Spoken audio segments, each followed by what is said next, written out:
thật là chán. Lòng mà không cậy Chúa thì thật là buồn. Rồi làm lại nhé. Sống mà không kết quả cho Chúa thì thật là chán. Lòng mà không cậy Chúa thì thật là buồn. Ai là người theo Chúa? Ai là người theo Chúa? Nào chúng ta cùng đi nào, đi mạnh mẽ với Chúa lên. Hãy nói với người bên cạnh là đi mạnh mẽ lên. Vào rừng sâu, chui qua khe núi, tới lên thôi. Quên lượt mọi sự đằng sau, tôi cứ làm một điều mà tôi sợ sự đằng trước. Tôi cứ làm một điều, tôi nhắm mục đích mà chạy.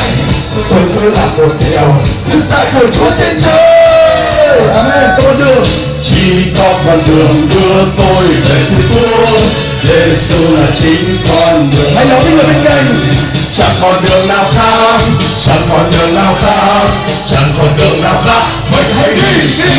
Một lần nữa chỉ có đường, chỉ có con đường đưa tôi về thiên quốc. Giêsu là chính con đường. Chỉ có con đường, chẳng còn đường nào khác, chẳng còn đường nào khác, chẳng còn đường nào khác. Vậy hãy đi. Một lần nữa nhé, chẳng còn đường nào khác,